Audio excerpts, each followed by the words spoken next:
the nitrogen spark, the molecule that wakes up the world. Good morning, everyone. I want to start today by asking you to close your eyes for just a second and imagine the most distinct smells you have ever encountered. Maybe it is the sharp, stinging scent of a fish market on a hot summer day, the kind of smell that makes your eyes water and your stomach turn. Now, shift that thought.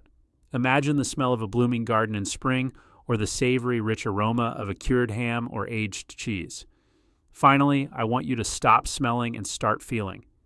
Imagine that rush of panic when you almost trip on a staircase or the warm, fuzzy feeling of falling in love. You can open your eyes now. If I told you that all of those things, the rotting fish, the savory food, the panic, and the love, were all controlled by the exact same chemical family, you might think I was crazy. But I am not. I am talking about amines. Today, we are going to dive into the world of nitrogen chemistry. When we learn organic chemistry, we usually spend a lot of time talking about carbon. Carbon is the celebrity. It is the backbone of life, the solid structure that holds everything together.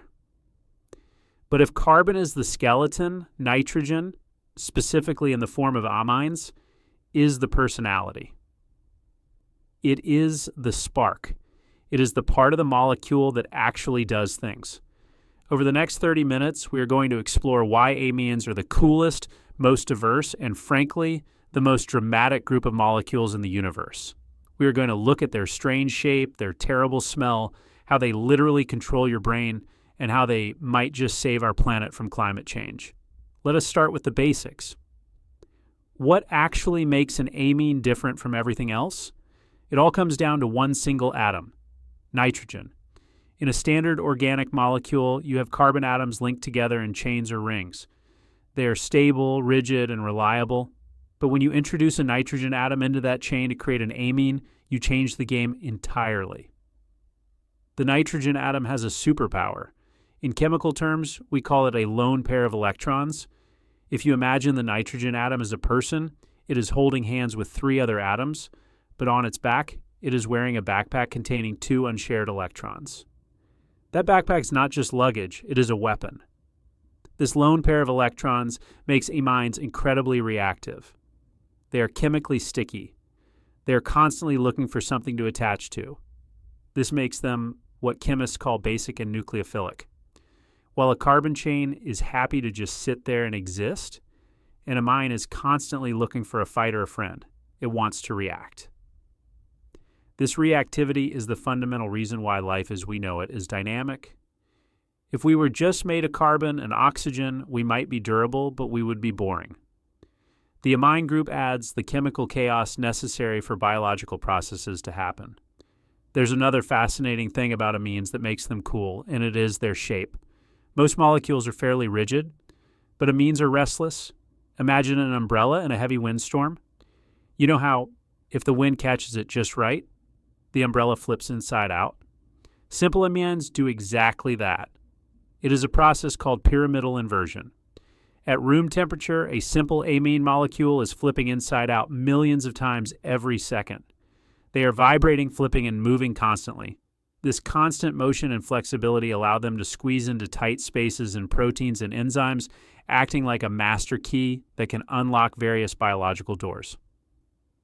Now, we have to address the elephant in the room, or rather, the dead fish in the room. We cannot talk about amines without talking about their smell. It is legendary. If you have ever smelled rotting meat or bad breath, you are smelling amines. In fact, the 2 compounds largely responsible for the smell of decaying flesh, have been given the most metal names in all of science: putrescine and cadaverine. These are simple diamines, which means they have 2 amine groups and they are produced when amino acids break down. You might ask, why is that cool? It is cool because it is a masterpiece of evolutionary engineering. Nature needed a way to tell you, without using words, that something was dangerous to eat. So we evolved receptors in our noses, specifically tuned to detect amines in incredibly tiny amounts. When that amine hits your nose, your brain instantly screams a warning. It is a chemical alarm system. But here's the twist. Nature loves efficiency. That same chemical capability is used for pleasure. In lower concentrations or with slightly different structures, amines are responsible for the savory taste of cooked meat, the complex aroma of camembert cheese, and the brine of the ocean. They walk a razor-thin line between delicious and disgusting, and that complexity is what makes culinary science so fascinating. But let's move from the nose to an even more important organ, the brain. If I could snap my fingers and dissolve every amine in your body right now, you would not just lose your sense of smell. You would instantly cease to be a conscious human being. The wiring of your brain, the very essence of who you are, runs on amines. We call them neurotransmitters, but chemically, they are almost all amines. Think about adrenaline, that feeling when your heart races and your vision sharpens because you are scared or excited. That is a molecule called epinephrine. It is an amine. Think about dopamine, the molecule of reward and motivation.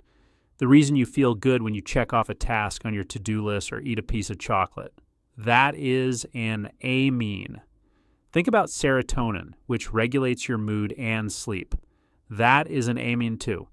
Even the histamine that makes you sneeze when you are allergic to pollen is an amine. This is why I say amines are the personality of biology.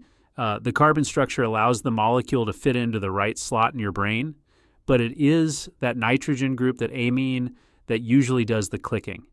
It interacts with the receptor and sends the signal. We are quite literally thinking, feeling, and dreaming thanks to the reactivity of that lone pair of electrons on the nitrogen atom. This connection to the brain leads us to another massive area where amines dominate, medicine. If you look at the ingredients list on a box of medication, you will often see names that end in ENA, morphine, codeine, caffeine, quinine. These are alkaloids. An alkaloid is just a fancy word for a naturally occurring amine found in plants. Plants learned millions of years ago that because animals run on amines, they could produce their own amine mimics to defend themselves. The caffeine in your coffee is a plant's way of paralyzing an insect, but in humans, it just wakes us up. The nicotine in tobacco, the cocaine in coca leaves, the morphine in poppies, these are all amines. They work because they look just enough like our own internal neurotransmitters that they can trick our bodies. Modern pharmacology is essentially the science of tweaking these amine structures to fix us when we are broken. We add a carbon here, remove a hydrogen there, all to make sure that nitrogen atom hits the right target. Without amines, modern medicine simply would not exist. We have talked about biology, but amines are also industrial workhorses. They are not just about life, they are about lifestyle. Look at the clothes you are wearing. If you are wearing anything made of nylon, you are wearing a polymer made from amines.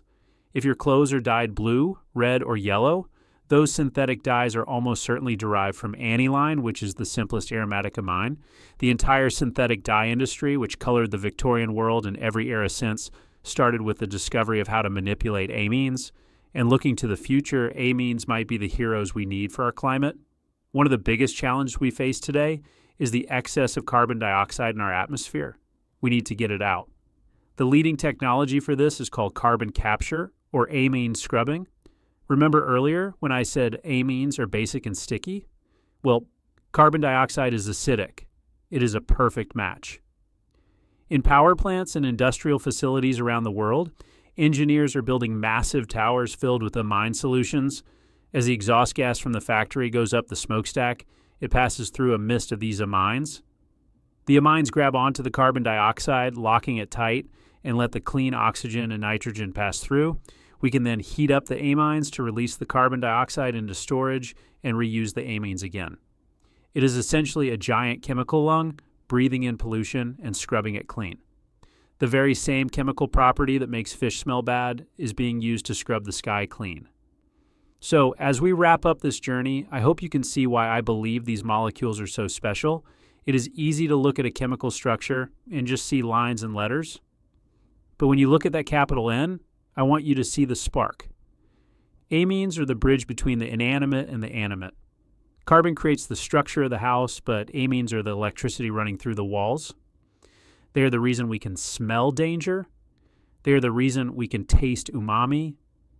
They are the reason we can feel joy, fear, and love. They are the architects of our pharmaceutical industry and the potential saviors of our climate. Thank you all for listening to the wonders of nitrogen chemistry and how they affect our world every day.